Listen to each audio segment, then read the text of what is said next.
2 days ago, I saw a vehicle that'd haul that tanker. You want to get out of here? You talk to me.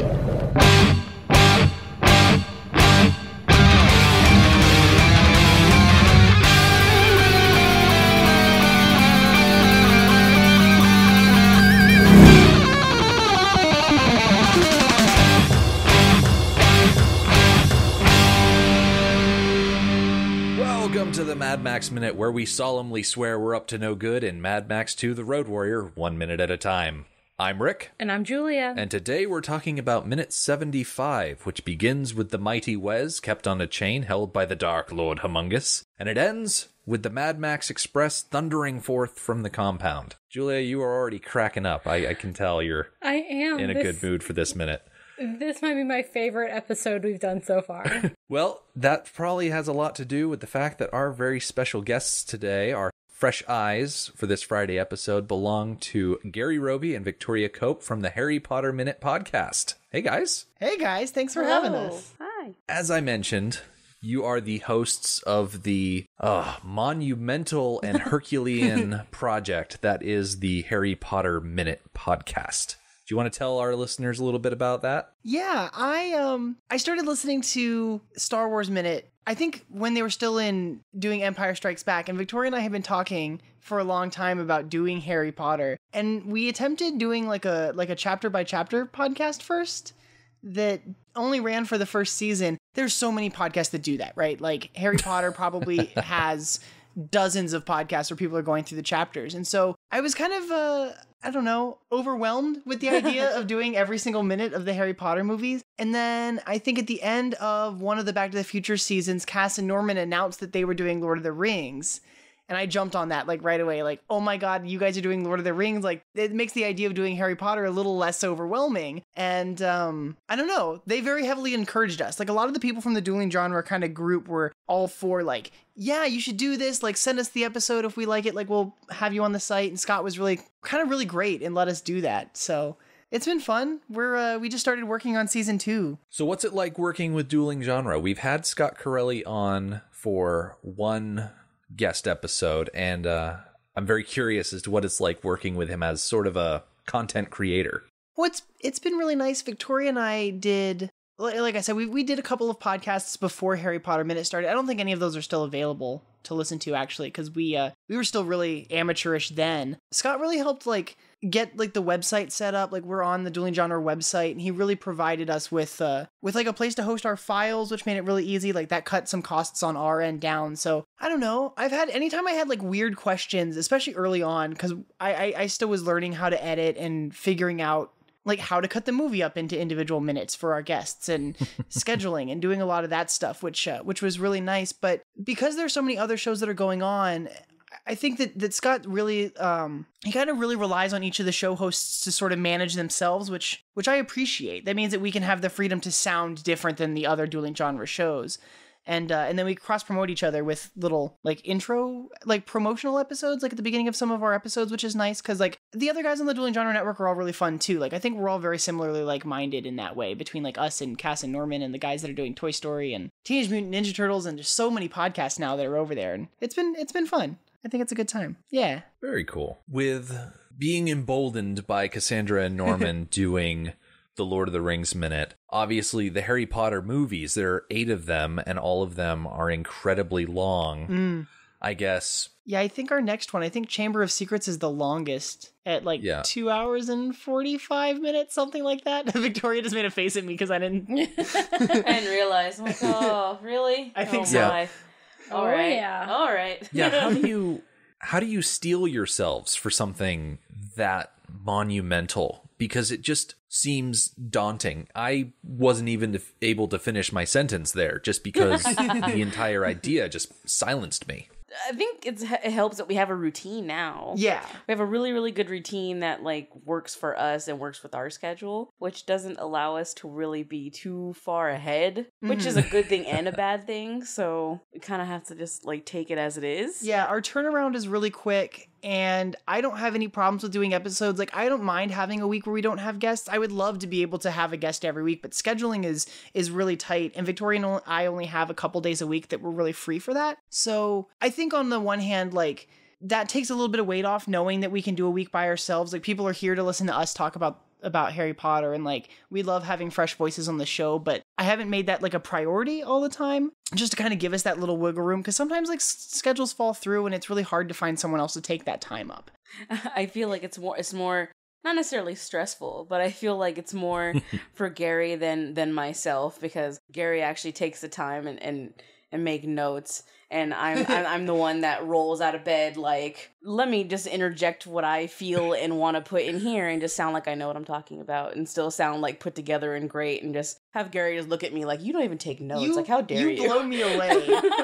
You blow me away because I take notes and I take the time. Sometimes I take a lot of time to do my notes. and then you'll say something and I'm just like, how did I not even think of that? That's amazing. This is why I'm here. I don't have to take notes. It's just all in my head. And then, I don't know, we know that we have, even when we start Chamber, we'll still have 7 more movies to finish. Ugh. And so on the one hand, that seems like really daunting, but on the other, there's something, we're gearing up for season 2, and the anticipation for me feels a lot like being a kid waiting for the books to come out again. Like, oh my God, we're going to go to the bookstore at midnight and this thing is going to happen. Excitement's there again, but it's a little different, but almost the same, I don't know. Exactly. I get it. I'm really eager. I don't know if you guys can tell, but I'm so ready for our next season to start. Gary's very excited. Oh, I can tell. Yeah, I can definitely sympathize. When we'd finished up Mad Max 79 and we're gearing up to start Road Warrior, yeah, I felt that excitement of starting something new. And I think I got a little bit burnt out after doing the first movie, which is like half the time of your Harry Potter movies almost. That I got to take that break, and I was so excited to start the new movie again. Mm-hmm. Yeah, and we took some time over the hiatus. Our listeners know we spent some time watching a new, somewhat related movie every other week, but you guys have done something incredibly different with your hiatus material. You didn't take any sort of relaxing time off for a reduced schedule. Again, it's all Gary's fault. It's all his fault. Ferris is Gary's favorite movie. Yeah. Like, when he told me, like, we're gonna do Ferris, I'm like, of course we're gonna do Ferris. Like, well, we had talked about, I think before we even started Harry Potter Minute, because that idea of, oh my God, we're gonna have 8 movies to cover, this is gonna take forever. Like, if we just did a one-off thing, I think my pitch was Ferris, because that's a movie that that's been precious for me since I was a little kid. Yeah, and it's a single standalone movie. It's not too long. It's 103 minutes. And it's totally different. And it's totally different than Harry Potter. Yeah. So it's kind of, it was just something to do. And I think for us, like, it kind of slated really nicely into where I wanted season 2 to fall for Harry Potter Minute. Like, my plan had been for it to start sometime in November, probably the end of November. And the movie fit like exactly within the weeks because it's only 100 minutes long. I was like, oh, like if we put it right here, we don't have any overlap. We don't have to worry about recording 2 shows at once. And we can just keep this like rhythm going. I was worried. I'm the kind of person, for me, that when I'm working on something, like if I take a break from that something, it gets really hard to like get that momentum going again. And so I think just being on this consistent, like we're recording at least once every week and just kind of like letting that continue has been really beneficial. Yeah, and you guys have been doing some really good work over on Dueling Genre and releasing these podcasts. You've been very consistent in quality, I think, and I find you both very listenable. And you may have heard this story elsewhere, but we like to tell people that before we settled on the Mad Max series of movies, and our listeners who have followed our career since the beginning of the year are going to be incredibly tired of hearing this, but we were kicking around the idea of doing the Harry Potter movies. Oh, no. And we'll have to have you guys come as guests. I was going to say, you started your project about 30-40 days before we released our first episode of Mad Max. So we saw you start up and then sort of had to, I don't know, start back from square one and be like, okay, what else do we like? I totally get that. It's I think we're very fortunate to have started when we did. Originally, we didn't have the domain name for Harry Potter Minute, like harrypotterminute.com. We did HP Minute because someone else already had the domain. And we were probably like 2 months into this show when I got told from the folks that do Pirates of the Caribbean that they were also thinking about doing Harry Potter before we had started up. And so it's just, I like that this is a franchise that people are really passionate about. And so we do have a lot of people to talk to, and everyone has like fresh eyes on it. And I don't know. I think we just got really lucky to start when we started. No kidding. Yeah, Julia is a major Potterhead when it comes to the entire series. Yeah, I kind of am. So for a little while, I was very jealous that we didn't get to do it. But now, having dug into Mad Max, completing one movie, we're nearing the end of the second movie. I am so glad that it worked out the way that it did. Yeah. I understand that. Yeah, I think I learned so much more about the Mad Max series than I ever would have about the Harry Potter series. And as magical as the world of Harry Potter is, there's a feeling and a style and a bit of grunge to the Mad Max series that, I mean, I feel like we would do it justice for the Harry Potter series, but I think it just fits our personalities a bit better to focus on the series that we settled on and let you guys handle, you know, the robes and the wands and the flourishy, all that wand waving flowery nonsense. language. There'll be no foolish wand waving in my class. Yep. You can keep your spells. We'll stick with the high octane action. Gotcha. I know. I will stay away from all this leather clad and like all this leather and fire and all those explosions. it's a little intense. Yeah. I mean, if there were some sort of series crossover, I definitely feel like the wizards of the fictional Mad Max world probably didn't necessarily notice the apocalypse. I don't feel think like they so. keep themselves separated enough from the Muggle world that they'd be just fine. And if they did, they just kind of passively like, what are these Muggles doing? Like, this is crazy. What has become of their world? Like, is this normal? Like, I don't remember all this leather. And, I mean, the wizards live a medieval sort of lifestyle anyways. So, yeah, I don't think they would have noticed a difference. I would be really interested in what, like, wizard culture in Australia would be, since... Yeah, absolutely. Kind of just knowing that it was a British colony for a long time, like, you'd probably have people who were students or alumni of Hogwarts that ended up there, but I'd be really interested. I wonder if they, like, built their own school. What's their, like, community like? Ooh. Right? I just remembered the British liked to ship their undesirables down to I was gonna Australia. say, I like, wonder if Pre-Azkaban. it's gonna be Azkaban people. Like, Azkaban's like a full. super Azkaban. We're gonna send them to It's a Lestrange. It was a Lestrange Yeah, no kidding. branch. Like, their prison got full. Blacks We need and- to transfer them somewhere else. Oh man. Send them to the Outback. There you Yeah, go. something like that. Let's see you guys do with that. The heat. That was so interesting. Let's see you wear robes in that. Oh. Wearing robes in Australian No, they heat. probably you'd Uh-huh. they'd have such a different style and everything. Most likely, I would think. Maybe? Oh, I don't know. I feel like it would be more vulgar. Probably. Not so much them shouting phrases in Latin, them just kind of shouting very angry sounding curses. And I mean, like, I don't mean like curses as the kind of spell. I mean like curses as like slang. Yeah. Curses. Like, you know, their version of Wingardium Leviosa would be like, get the F up there, or something like that. That's my favorite. I am so I think I just broke my cardinal rule, didn't I? Totally did. Rick's not allowed to do Australian accents. Oh, that was so good. No, that though. was He's pretty been great. banned. Oh. That I was think we let wonderful. this one slide, though. Okay, that was pretty wonderful. I'm so happy. The Australian wizard. Yes. I love it. Oh, my goodness.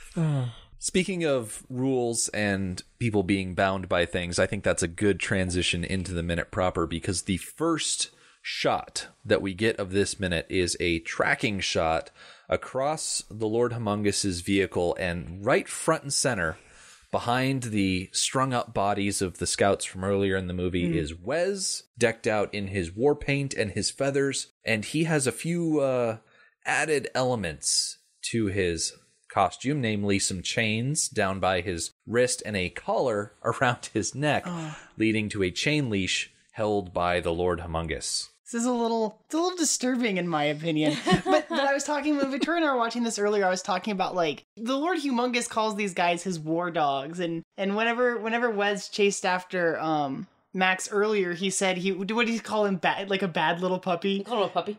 Yep. And so I'm not, this makes sense, I guess, in the context of what we've built here. Of dog and puppies and whatever. He's on a leash. Right? He's his pet. Yeah. Oh, that's so It's nice weird. that the Lord Humungus can pick a motif and really stick with it. Oh, yeah. He's committed. It's very cohesive.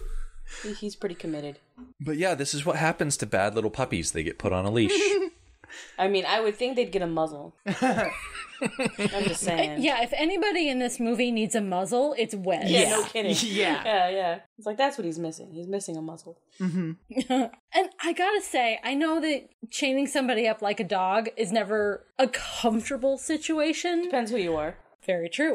Wes looks particularly uncomfortable. Yes. Yeah, he's not happy. Like half standing, half kneeling, and being forced to lean backwards. I am uncomfortable just looking at him. Yes. Same. Yeah, he's purposely, like, not being made to be comfortable. This is punishment, right? Exactly. That's why he's You're not holding, supposed to enjoy this. Okay, is the chain... Sorry, I'm letting the minute run in the background here, and it looks like the chain is actually, like, despite the fact that Humungus is holding it, it looks like it's wrapped around his steering wheel, so if he let it go, like, Wes would have a little bit more, like... The slack? Yeah. So this is very deliberate, that he's, like, pulling him back. Yeah. Because, like, being pulled, like, okay, yeah. like, being a girl and having a ponytail all the time, you ever have someone, like, grab you by the ponytail and, like, yank you back? That's how that would feel. Like, you would be pulled back like that. It's very uncomfortable. Like, it's the worst. Like, it just Can't say I know that feeling. No, you wouldn't. But it just throws you, like, off your equilibrium, and you're just, like, you're gonna fall back, or you're gonna do whatever, you know? So I'm like, oh, that's terrible. That would not feel good at all. He's in a very submissive position here.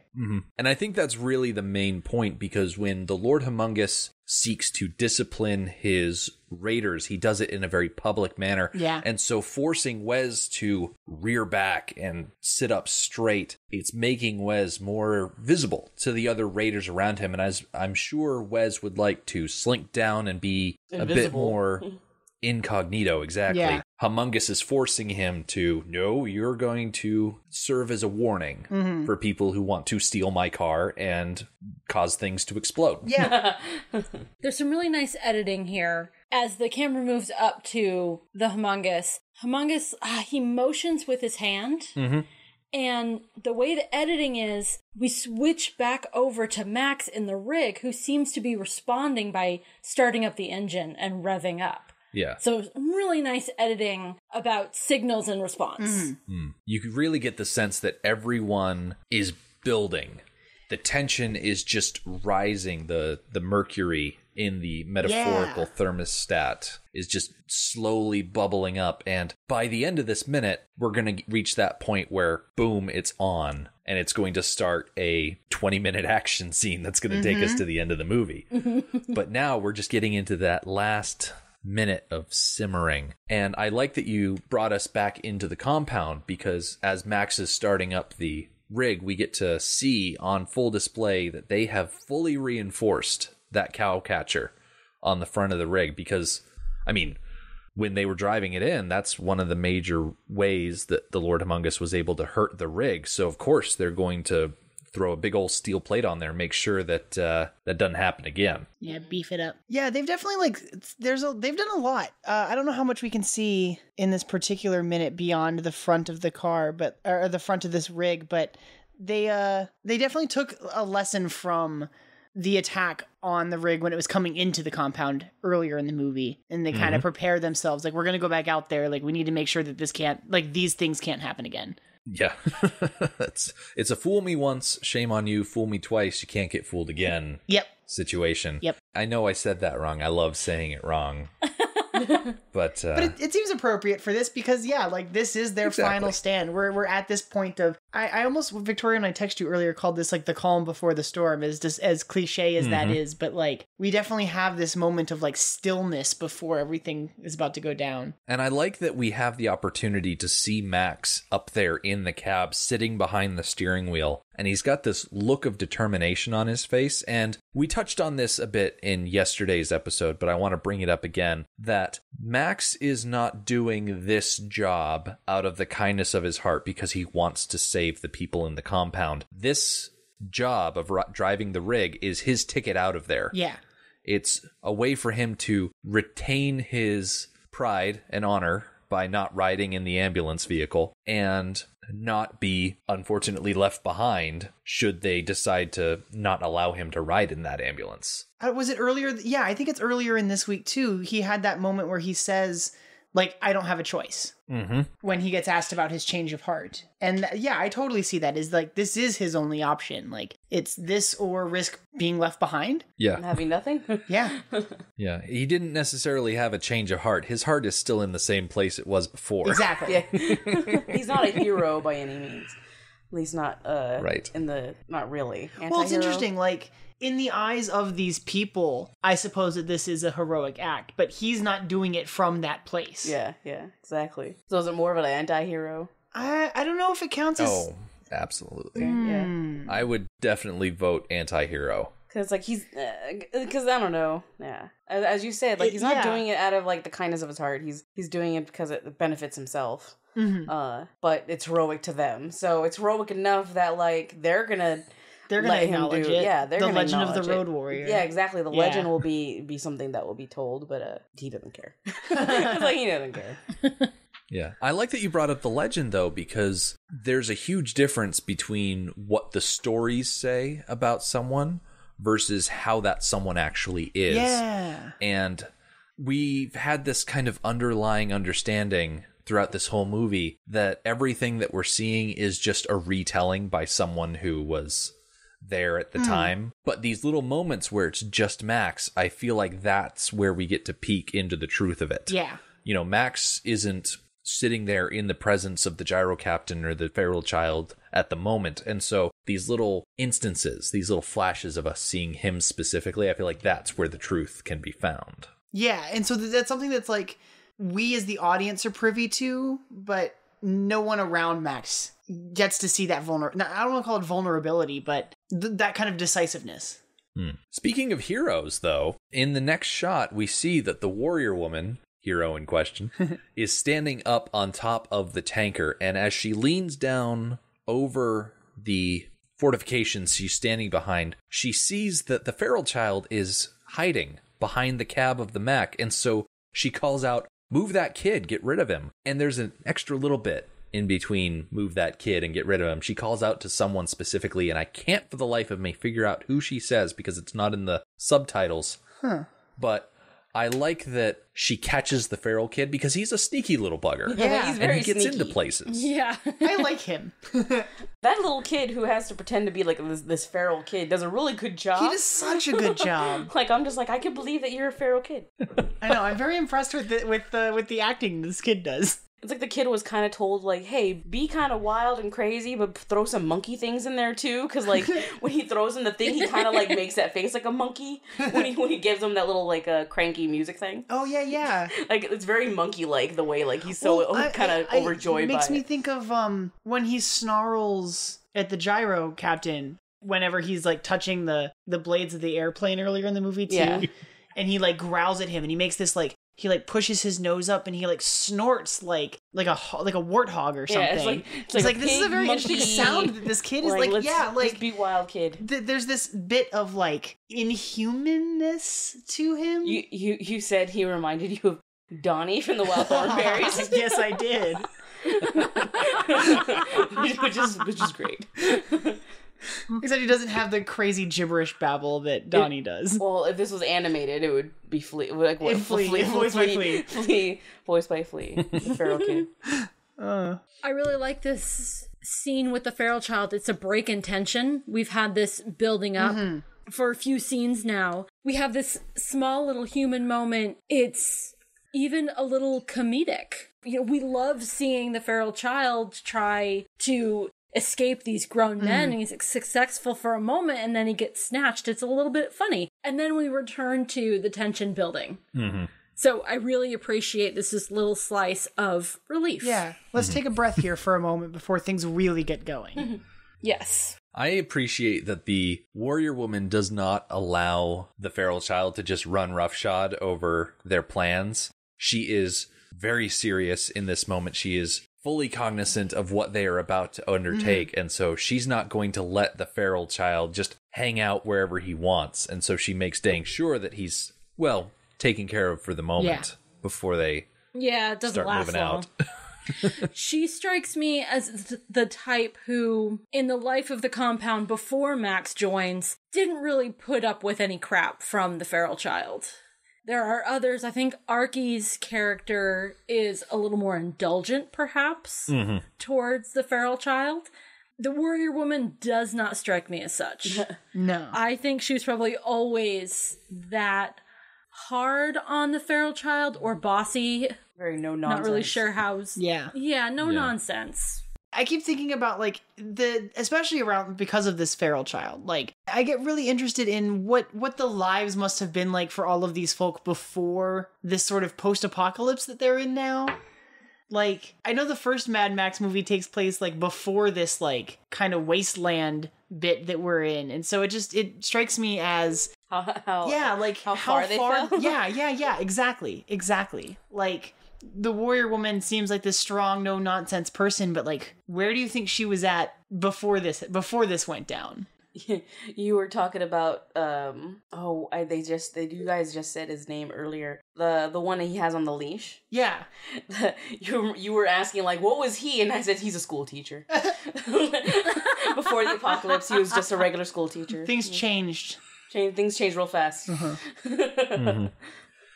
That's funny you should mention school teacher, because when we were wondering about his background, obviously Vernon Wells said, oh, well, he's a Vietnam veteran, but we posited that after he got home from Vietnam that he became a gymnast teacher. Oh. Okay. Because how else would he know to do all of those fancy flips and acrobatic maneuvers that he does along the movie? I like that. He's a gym we like teacher. to think that He's a gym teacher. he's the one showing them how to do the parallel bars and the rings and all that stuff. That's hilarious. I'm into it. Wait. I could definitely see the warrior woman being a high-level executive in an energy company, because she's got a lot of great leadership skills, and she's very forceful in her resolve. It also gives her some reason to be here. Yeah, she would come with Papagallo. Yeah, I like that. I'd like to say that she has leadership skills and she's very capable, as opposed to saying that she's bossy. And... Yes, make it sound Thank positive you. instead of negative. Well, exactly. I think in a situation like this, you have to have, like, that commanding presence, or someone who can take that, who can handle that position, because, I don't know, you need the strength to keep everybody kind of calm and in line. It's not, I don't know, cooler heads are going to prevail in a situation like this. And so having her be the stern, like, get this kid out of here, like, we got to focus on this mission that we're about to go on. Like, there is no option. It's success or death, right? Like, that's it. I don't know. That makes sense to me. Yeah, she's great. She's definitely one of the best characters in this movie. Some of the more overlooked characters are definitely the two gentlemen that are trying to catch the feral child. And I enjoy in this little scene of them chasing the feral child around that Max is just sitting in the cab of the Mac, and he's looking through the back window and looking through the side window at all of this action happening around him.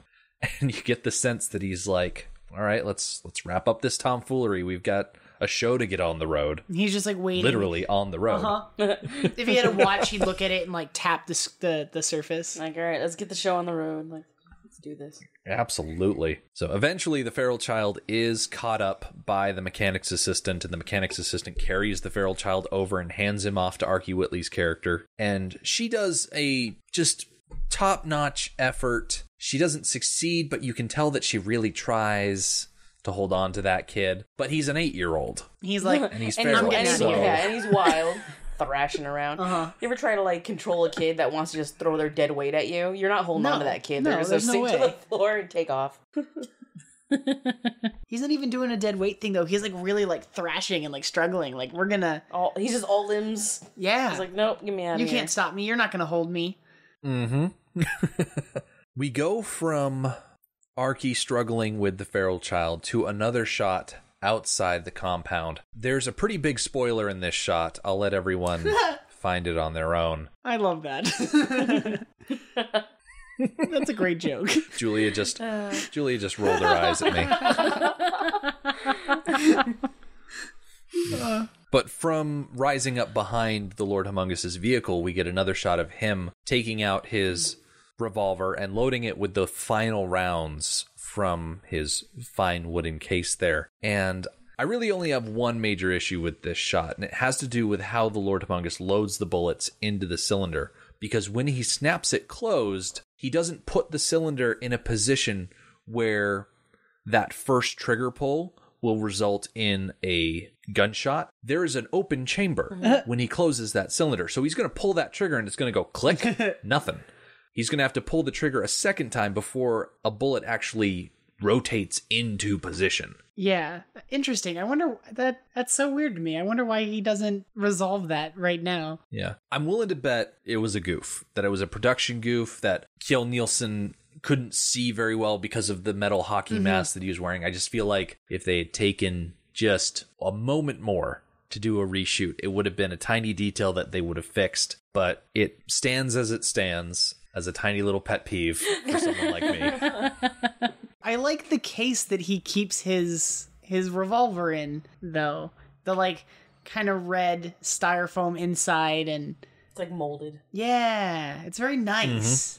It doesn't look like, I mean, this It's is something he very I mean, this old is world. Yeah. I mean, even with there's a picture on the top of the inside of the case that's like a very old sepia tone, like a man and a woman still, like old photograph that kind of adds to this. Like, this is probably, I mean, it makes it feel like this is like an old, something he's had like a long time, or something that was passed down to him, or It's like something his like one that. possession from Yeah, his it's old life. exactly. It connects him to his like previous life. Some family heirloom. Like a family Yes, heirloom. exactly. I also like, I wanted to make a note. I think when you did your introduction, you called the Lord Humungus his dark Lord at one moment. And let me tell you, Yep. I totally get the like Sauron vibe. Especially because of like the way the mask stands and just his imposing. I just finished playing Shadow of Mordor, and there is a villain character that is a like one of the lackeys of Sauron who, much like this guy, like has too little armor for his huge imposing frame, and they call him the Tower, and that's exactly what Lord Humungus reminds me of. Well, you know, it's about time that men have to wear The skimpy outfits. the skimpy outfits. You know, usually it's like the women, like their armor is like a tiny breast piece and like a little loin piece over like an underwear piece, and like that's it. He's like, this is all I need: some leather straps, a good hockey mask. Protect I'm my good. face. I just need to protect my face, and protect my junk. Yeah. And I'm fine. And then, like, I don't care about anything else. Yeah. If we go by the rules set up in, I think, mostly Japanese role-playing games, he has the highest armor level rating equipment that you could ever get in any game. Yeah, of course, legit. The skimpier the armor, the higher the defense that's rating. so good. So he For must whatever be reason, yes. impenetrable. It's the kind of character that you can't defeat him by normal means. You'd have to, like, I don't know, run headlong into him with a Mack truck or something like that. Gotta, yeah, Just spitballing here. playing chicken. Just With a truck. spitballing, but yeah. Exactly. Seems legit. Yeah, that should work out fine for him. Oh, I'm sure. I appreciate the detail inside that red case. You can't really see it because the gun is covering up most of it, but there is an emblem up on that top half that's a skull and crossbones. It's a Totenkopf from the old German army. And I love the inclusion of that because the Totenkopf is very similar to the Dark Mark from Harry Potter. Yeah, the only thing that's missing Which is the makes me snake coming wonder. out of his mouth. Exactly. Can you imagine how crazy it would be for the Lord Humungus to be a dark wizard? He's a Death Because Eater. he is this He's gigantic definitely guy, Slytherin. wears very little. I mean, most wizards, they show up and they're wearing robes or they're wearing, shirts and pants. And you imagine at the Battle of Hogwarts, all of a sudden the dark wispy smoke comes in and in pops the Lord Humungus in the middle of the... And he just walks in the out of battle, the and he's- fog, very like Dumbledore and Sorcerer's Stone style, and it's just like this imposing, Yeah. like, dun, dun, dun. Those little wizards, they would... They'd run, those little kids, they'd be like, what is this? This is way scarier than Voldemort. Oh, yeah. Tom Riddle, who's that? It's all about the Lord Humungus now.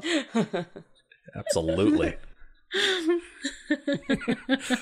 I'm pretty sure in this supposed history of I'm pretty sure if we tweet at J.K. Rowling and ask about Australian wizards, she'd probably have something to say about it. But I can see the Lord Humungus being like the Australian Voldemort and the little Australian kids growing up after defeating him, and they'd go to England and they'd talk to Harry and be like, oh, you had to fight Voldemort? Well, let me tell you about our guy. He's clad in leather and he's huge. How tall do you think the Lord Humungus is? Like, he looks like he cuts a big imposing figure when we see him. Just, he towers. The actor is 6'3". Okay. So he's a little bit shorter than Bruce Spence by about 4 inches, but he still is quite the imposing figure just because he is 6'3" of muscle. Yes, exactly. Like, he is a solid 2 meters high of just raw physical power. It's just a shame he can't load a revolver the correct way. Nope. See, in a Clint Eastwood movie, that would matter. You're supposed to know how many bullets you have. You wouldn't be very lucky. No. Exactly. Cutting back inside the compound, the rig starts to pull away, and we cut over to Archie Whitley, and she is trying to hold on to the feral child, but he breaks free, and it's just like, Archie, you had one job. Hold on to the kid, get him in the bus, and didn't quite do it. Work on your grip. And then we see the feral child scurry back towards the rig and hop on. And we've had some scenes in this movie where they use sped up footage, and it's quite egregious in how obvious it is. I think, and I'm not certain, so I'm very interested to hear what you guys think. I'm pretty sure there is the ever so slightest amount of sped up footage here. Not that they doubled the speed or quadrupled the speed, but just ever so slightly made it look faster. What do you guys think? I did not catch that at all. Yeah, it just looked weird to me. If they did a very good job of making that blend into the surrounding footage. Yeah, because I know when it happens in other places in the movie, I definitely pointed them out, Victoria, when we were watching the movie earlier. Obvious. He does seem... Yes, there's that moment, it's like right when he grabs the side of the rig and like pulls himself up, that it looks just a little too... Now that I'm watching it like this, it looks a little too quick.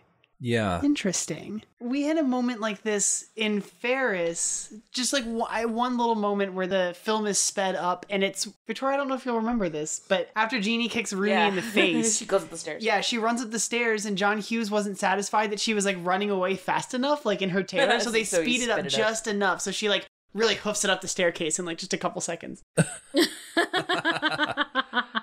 I mean, I can understand them wanting to make it look like the feral child is running faster to get on the truck without actually telling an 8-year-old, hey, we're going to be driving this truck, jump on. Yeah. You know? Yeah, very good point. But they did it very subtly in this instance. It's at that point that we see Papagallo start to pull out behind the rig. The feral child settles in behind the cab of the Mack truck, and we get to sit up on top of the tanker as the rig rumbles towards the open gate because the bus has moved out of the way. And just in the last second, the last smidgen of this minute, we see that rig pass through the gate. Yep. And we cut it off there. There you go. You guys have exciting stuff coming up next week. Yeah, next week's going to be really good. Yeah. Yes, because as I said before, pretty much the next 15-20 minutes is one solid action scene. This is the biggest chase that we've had in the series so far. Granted, we've only covered 2 movies, but even so, biggest action scene we've had so far. Like we've had multi-week action scenes. No, this is going to be the next month. There you go. Yeah. Oh my it's just gosh, gonna take up that's right. everything. It is. It's going to take a month to cover this action scene. And I'm very excited for it. Yeah, it's going to be a lot of fun. But before we can start looking to the future, I think it's a good time for us to look to the past and reflect back on what brought us to this point. And I feel like I use that phrasing a lot when it comes to our weekend recaps, but you know what? If it ain't broke, make it into a reboot. I like that. This week was a lot of setup. We didn't get a ton of frantic movement or story-altering dialogue. In fact, we started off this week essentially with Max just being flown back to the compound by the gyro captain and then while Max was asleep, he was cleaned up, his wounds were dressed, and then he woke up in the compound ambulance. I really like the gyro captain. I think I want to start there. When he shows up at the beginning of the movie, I was so delighted because, first of all, like, I right away recognized Bruce Spence and was like, I like this guy a lot. I've seen him in a handful of things, and he's always like a very similar kind of just like, I don't want to say full of himself, but he's just this kind of quirky guy. But I really love that guy. Like, no, his character is like the best. One of the best characters. Him in the movie, and the feral child, I think, are probably my favorite characters in this movie. But what do you think about Max? I mean, I don't dislike Max. No, like Gary sent me a message. He was all like, "What is this pretty Mel Gibson that I'm looking at?" And I was like, "What?" And I'm like, "That's how I remember him." And I'm like, I remember watching like Beyond Thunderdome and like his early career stuff and like Lethal Weapon even later on. And like he was a good looking guy. It's only nowadays that you look at him and you're just like, oh, like what happened? I think I've seen more. I think I've seen more of like modern Mel Gibson, than like early stuff. Yeah. So when I watched this, I think I even asked you earlier, like, I didn't realize that he's only like 25 in this movie. Yeah, he's really young. Yeah. Mm-hmm. Yeah. And I was just like, I don't know. I just wasn't expecting baby-faced Mel Gibson. it delights me. And on the same hand, like on the other hand, I could definitely see him being like, if this movie, like not a new Mad Max like they did with Fury Road, but if like this age Mel Gibson, like this kind of movie, I could totally see this being like Liam Hemsworth. Like. Yeah. Yeah, I think he would be a good fit. I don't know. I didn't realize. I don't know. I think because of his age, he definitely has that, like, Mel Gibson at the time could have been that, like, he's that pretty boy, not pretty boy, but like that pretty boy action star. I mean, like Lethal Weapon is kind of banks on that. Like he is like this good looking rogue, doesn't play by the rules type of cop that has to like, that just kind of has this long hair that's definitely like not professional looking and just kind of, he's the guy that a lot of women were like fawning over back in that era. It's just, I don't know. He's fallen very far. Aww. Yeah. Poor Mel. Young Mel Gibson is much more palatable because it's before the time where we all realized how awful his human being opinions. is. Yes. Yeah. Yeah. I was so... The things that he says and the things that he does just... Oh, Mel, what are you doing? You know, I was so shocked when I saw this trailer come up, and I never saw the first one. It's that comedic movie that has Will Ferrell and Mark Wahlberg in it. Oh, Daddy's Home? Yeah. Yeah. Yeah, Daddy's Home. Daddy's Home too. And now the sequel, it's their dads, and their dads are played by John Lithgow, who I absolutely love and adore, and Mel Gibson, which is so bizarre. This is like the most bizarre cast ever. It almost is worth going to see just to see like where this is gonna go with Mel Gibson being like just the train wreck that he is. And bouncing off of people like John I will Lithgow. admit, we're very tempted to go see Daddy's Home Just for too, that. even though we never saw Daddy's Home same. once. Same. Me neither. I would go, Me neither. this new one looks fun. Right, yeah, exactly. Just to see, like, how is this going to work with these 4 weird people in this movie? It's like, I don't understand. Like, it just doesn't work. But I don't know. I don't know. I like John Lithgow, so that's a plus at John least. Lithgow and Will Ferrell as, like... John father, Lithgow son. as Will Ferrell's dad is it's kind of great. The fact that he's an adult and they still kiss on the lips, it's like, that's weird. Stop it. No. It's like, no wonder Mel Gibson's character's looking at you like you're freaks. It's like, because you're a little weird. It's a little weird. No, but I don't know. It was nice watching this movie at least for a second time. Once I sat down and watched it, I was like, oh, yeah, I totally remember watching this because it wasn't that long ago I watched it the first time. And I'm the kind of person that I've said it on our other shows before, in which my mom was really lenient on what I was allowed to watch. So, I mean, Beyond Thunderdome came out in 1985, which was the year I was born. But I remember watching that movie, like, prior to being 10 years old. Like, I was really young. Sure. Remember Tina Turner being in it. My mom was a big Tina Turner fan. So it was just like, it was kind of like whatever. I watched all those 80s action dystopian movies. Like, YA dystopian has nothing on like the dystopian adult movies that were coming out in the 80s, like this one and Running Man, and I'm pretty sure, oh god, there's so many others that I could probably name off. But like it's a totally different feel than the dystopian movies that are coming out nowadays. They're banking on like the YA angle, like Hunger Games and that kind of thing. So it's fun. I like these movies from this era. 80s movies are great. Absolutely. They're the best. Speaking of young people, the next chunk of this week that we got was Max sitting up and getting dressed because the feral child was holding on to his clothes and equipment for him while he was unconscious. And it's at that point that Max uses the feral child to step out of the ambulance vehicle, and we get to hear Papagallo sharing the plan one last time with the dwellers. Yeah, I like that when Max left, he did take it upon him. Like, they asked him, who's gonna drive the rig? And he's like, well, I am. Like, I like he's got this very, like, he's very self-assured, you know? Mm-hmm. I don't know what the dynamics exactly of this group are. Like, would you call him the leader? Or is he just, like, kind of taking charge in this, like, for this particular instance? What is his role? I don't know. I'm interested in the dynamics of this group. And I don't think that's explored a whole hell of a lot. Papagallo is definitely the leader. There is some information in the screenplay that they did not put in the movie that talks about Papagallo coming from the energy company with, like, maps and information on how to refine oil, coming to this place, like, with a purpose and building it up. So I think he's definitely their leader. Okay, I can see that. Yeah, so I like that he's taken it upon himself, like, I'll be the one to drive the rig, especially because he knows the truth of this thing. Like, this is the bait. Mm-hmm. And then Max's line, he's like, well, if it's all the same to you, I'll drive the rig. He still has, like, his slight, like, accent to it, which is pretty great. That early Mel Gibson accent. Mm-hmm. Yeah, it's an interesting choice of words, the phrase, if it's all the same to you. And it's like, well, no, it's not all the same to them. It's literally their survival. Yes. I mean, he walks up and he's all casual about, hey, you know, how guys, would I do this? If it's okay with you, I could do that, and blah, blah, blah. And it's like, dude, if this doesn't work, they are all dead. So you can bravado all you want. Just know underlying this situation, they're all facing complete obliteration. Yeah. This is a serious thing. Yep. I feel like he understands that. He's just, playing it cool.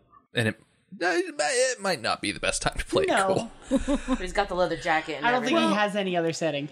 Like I said, the leather jacket, like, just kind of screams cool, right? Is that what that's supposed to do? So cool. So cool. Oh, absolutely. Yeah. And I'm glad you brought that up, because that is pretty much what happened on Wednesday. And then when we look over at Thursday, Papagallo took some time, and a very short amount of time, to consider Max's, I guess, demand. And then he turned around and said, okay, sure. And that is what kicks off the final gearing up montage of people getting ready. Folks getting up on the tanker, leaping into their vehicles, getting organized. And that brought us to today's minute. Yeah, I'm into it.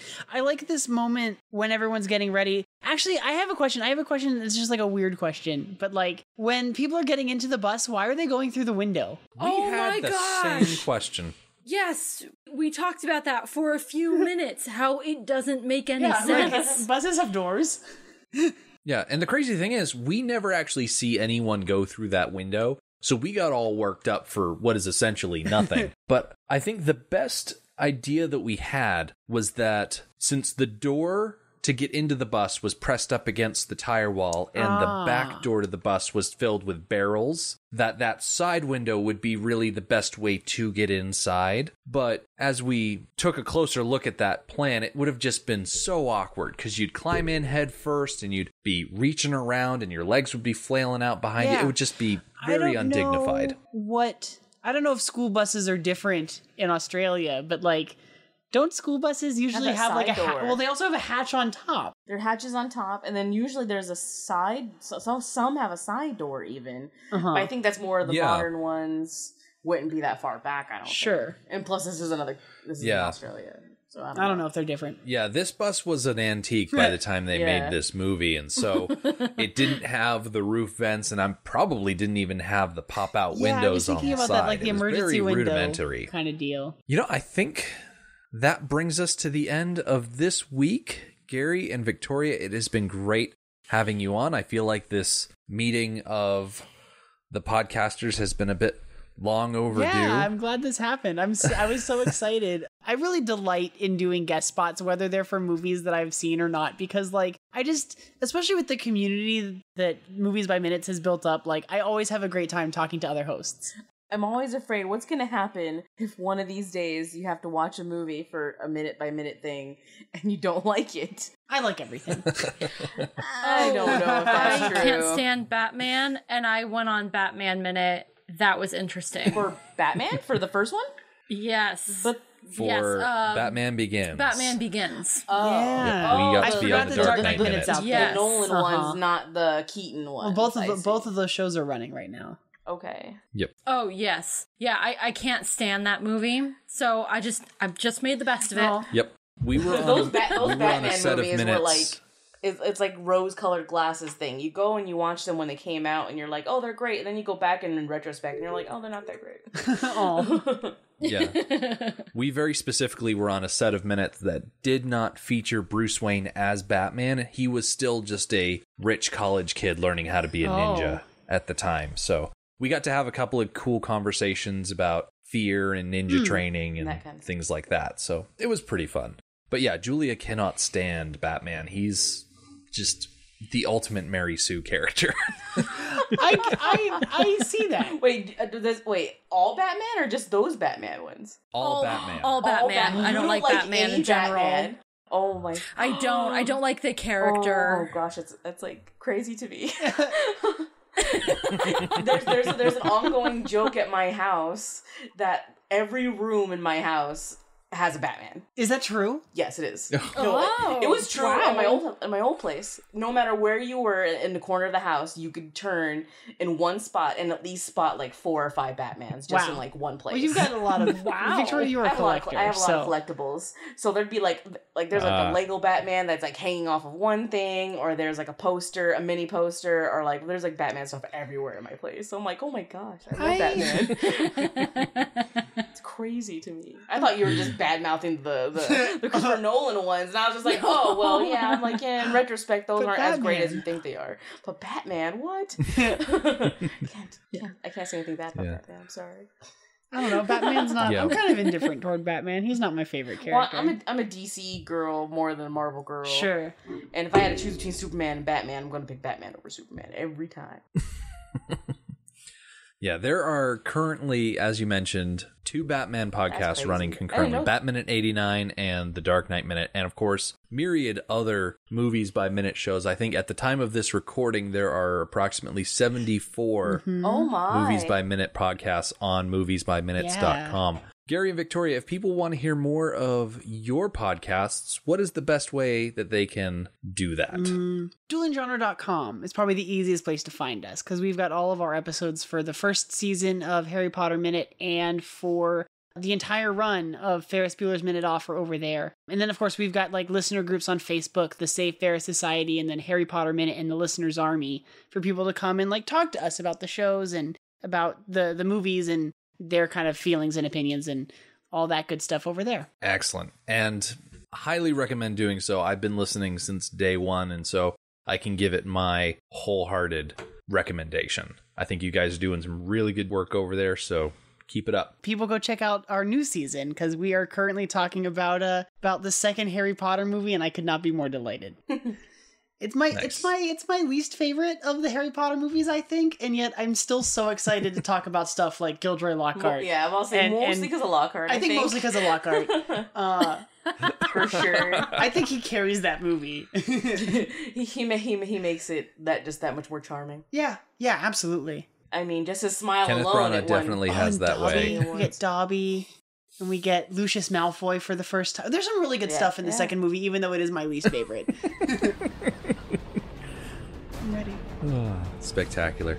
The Mad Max Minute podcast is a fan project by Rick and Julia Ingham. The Mad Max franchise was created by George Miller and Byron Kennedy and presented by Warner Brothers Pictures in association with Village Roadshow Pictures. Mad Max Minute is produced and edited by Rick Ingham. Our opening music is by Daniel Batista of danielbatista.com. You can follow Mad Max Minute on Twitter at Mad Max Minute, on Facebook at Mad Max Minute Beyond Microphone, and at madmaxminute.com. And finally, if you would like to contribute to the podcast, visit visit madmaxminute.com, click on the support link at the top of the page, and check out our Patreon to help us keep the tanks full. Thank you for joining us for minute 75 of The Road Warrior. Have a great weekend. Mischief managed.